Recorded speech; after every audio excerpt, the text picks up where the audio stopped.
आइए देख लेते हैं आज का यूकेपीसीएस 2022 का जो पेपर जीएस का पेपर आया है उसमें क्वेश्चंस का डिफ़िकल्टी का लेवल क्या रहा, किस सेक्शन से कितने क्वेश्चन आए, कितने इजी और कितने टफ क्वेश्चन आए और एक पॉसिबल कट ऑफ क्या हो सकती है, इसके बारे में चर्चा कर लेते हैं। तो देखें, अगर एक बार पेपर की अगर हम एनालिसिस करें तो पाएंगे कि जो करंट अफेयर का पार्ट है उससे टोटल नंबर ऑफ जो क्वेश्चंस हैं वो 23 हैं। ज़्यादातर question easy to moderate category में आप कह सकते हैं। हाँ, 6-7 क्वेश्चन ऐसे ज़रूर थे जो थोड़ा सा कठिन थे, जो न्यूज में उतना ज़्यादा पॉपुलर नहीं थे, जिनका आंसर करना थोड़ा कठिन था। इसी तरीके से अगर आप उत्तराखंड का पार्ट देखें जिससे 24 क्वेश्चन आए, ज्योग्राफी के 9 क्वेश्चन, हिस्ट्री उत्तराखंड हिस्ट्री से 5 क्वेश्चन, उत्तराखंड इकोनॉमी से 4 क्वेश्चन और उत्तराखंड पॉलिटी के 6 क्वेश्चन, जिसमें से अगर हिस्ट्री और ज्योग्राफी का पार्ट हम लोग देखें तो थोड़ा सा कुछ प्रश्न उसमें डिफ़िकल्ट जरूर रहे। मान सकते हैं 5 से 6 प्रश्न डिफ़िकल्टी का जो नेचर है या डिफ़िकल्टी का जो लेवल है मॉडरेटली डिफ़िकल्ट क्वेश्चन से थे। जो पूरे पेपर में सबसे डिफ़िकल्ट पार्ट था, जिसकी तैयारी कैंडिडेट बहुत अच्छे तरीके से नहीं कर पाते हैं, वो इंडियन हिस्ट्री का पार्ट था जिससे 23 क्वेश्चन है और पेपर का डिफ़िकल्टी का लेवल अपने आप हाई हो जाता है जब उसमें एंशिएंट और मिडिवल के क्वेश्चन ज़्यादा हो। इस पूरे पेपर में अगर आप देखेंगे तो एंशिएंट हिस्ट्री, खासतौर से पॉलिटिकल और आर्ट एंड कल्चर सब कुछ मिला के करीब 14 क्वेश्चन थे। मिडिवल के भी क्वेश्चन आसान नहीं थे, 4 क्वेश्चन थे।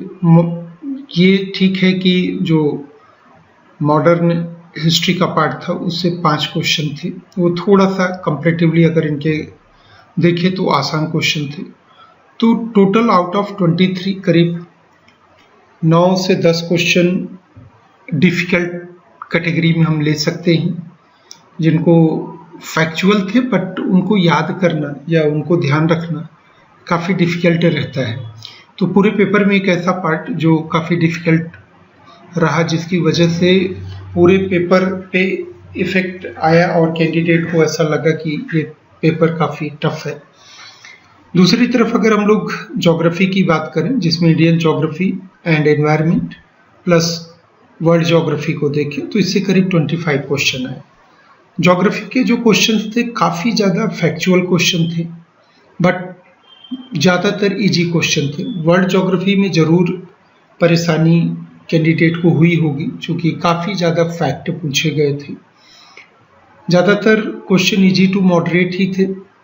ऐसा कह सकते हैं कि 2-3 क्वेश्चन डिफ़िकल्ट थे आंसर करना क्योंकि बहुत फैक्चुअल थे।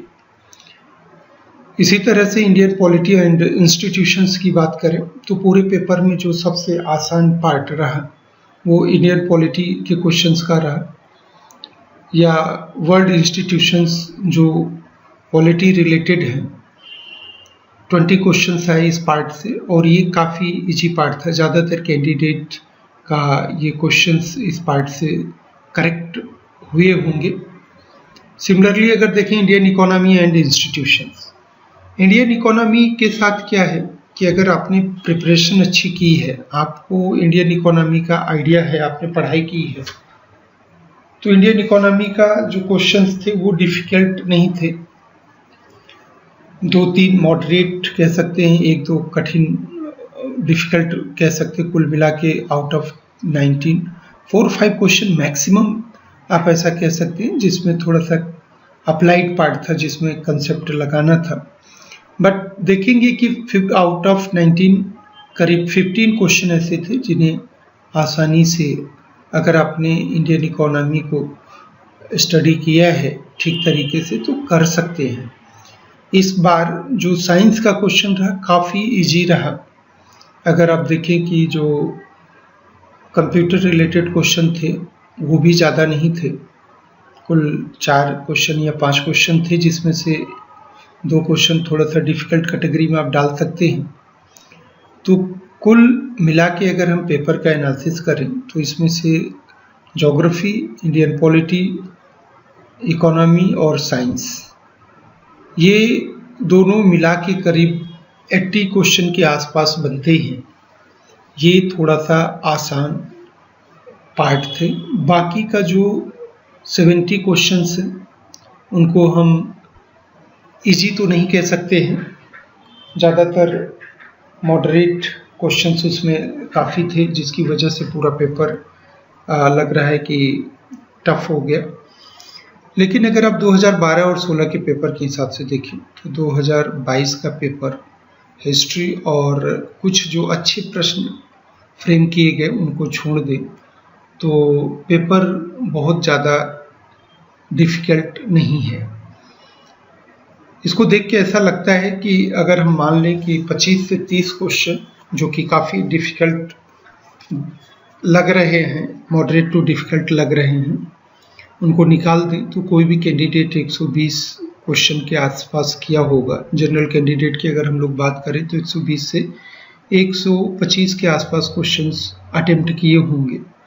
और उसके बेसिस पे अगर देखें जो एक्यूरेसी लेवल है कि अगर हम 80% के आसपास भी करेक्ट करते हैं तो जो अच्छे वेल प्रिपेयर्ड कैंडिडेट हैं उनका मार्क्स 95 to 100 के आसपास कहीं आएगा। जिनको पेपर अभी आसान लग रहा है, एक बार क्वेश्चंस को सॉल्यूशन को मिलाने पे, आंसर की फाइनल आंसर की आने पे, देखने पे ऐसा लग सकता है कि 4-5 क्वेश्चंस का डिफरेंस आ जाए। तो मुझे लगता है कि 95 to 100 या जैसे हम लोग कट ऑफ हमें लगता है कि 97 ±3 के आसपास रहेगा। पोस्ट की संख्या ज़्यादा है,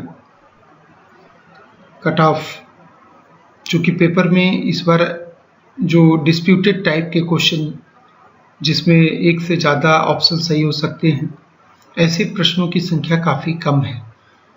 तो उस हिसाब से देखें तो कट ऑफ बहुत हायर साइड तो नहीं जाएगी, बट ये है कि 95 to 100 की रेंज में कट ऑफ होनी चाहिए। एक बार आप लोग अपना क्वेश्चन को ध्यान से एनालिसिस कर लें। मेंस के लिए काफ़ी कम टाइम दिया गया है। मेंस अगस्त लास्ट वीक में जैसा कि प्रपोज्ड है, तो मेंस उसी समय होगा।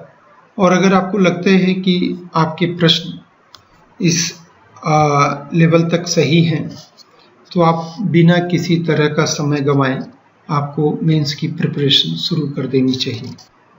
Thank you.